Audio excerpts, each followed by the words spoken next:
Assalamualaikum warahmatullahi wabarakatuh.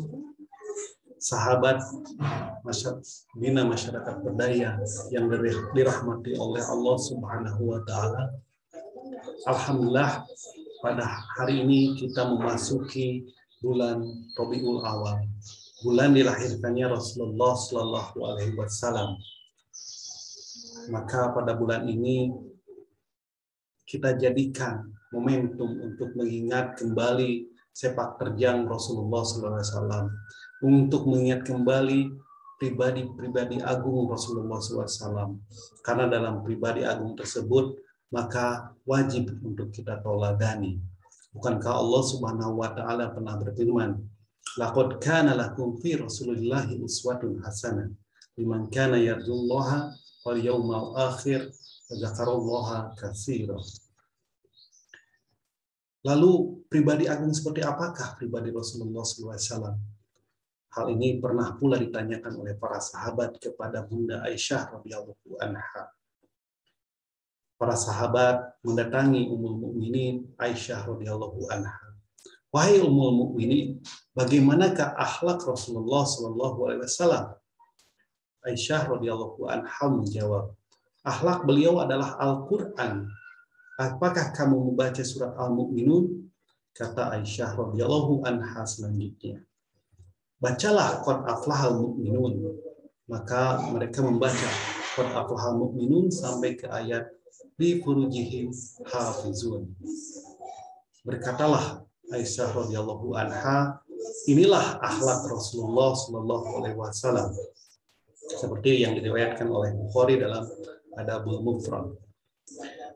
Sahabat BMB yang dirahmati oleh Allah Subhanahu wa Ta'ala, kalau kita baca cerita tersebut, kalau kita renungkan dari kisah tersebut, maka paling tidak ada 4 karakter Rasulullah SAW yang wajib kita teladani, yang termaktub dalam surat Al-Mu'minun.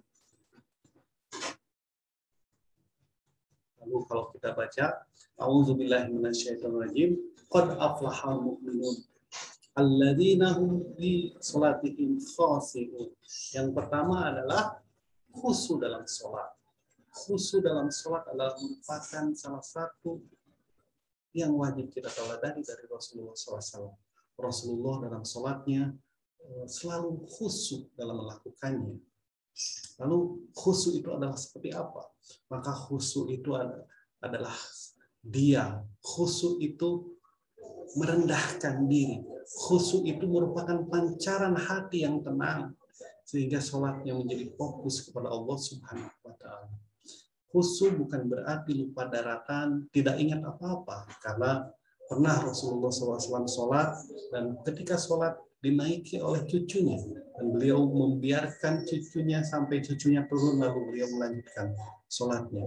Ini berarti bahwa Rasulullah SAW ketika sholat yang khusyuk bukan berarti tidak ingat apa-apa. Khusyuk adalah merupakan rohnya sholat. Ketika kita semakin khusyuk dalam sholat kita, maka semakin banyak pahalanya. Lalu yang kedua adalah walladzina hum 'anil lagwi mu'ridun, menjauhkan diri dari lagu. Apakah itu lagu? Lagu adalah perbuatan sia-sia. Perkataan sia-sia maupun perbuatan yang sia-sia. Lalu kita mestilah menjauhkan diri dari perbuatan yang sia-sia tersebut. Karena perbuatan sia-sia akan menjatuhkan diri kita kepada kebinasaan. Menjadikan kita menjadi kerusakan. Akan terjadi kerusakan kalau kita selalu dalam keadaan yang melakukan perbuatan yang sia-sia. Bukankah bukankah kewajiban kita lebih banyak dari waktu yang tersedia?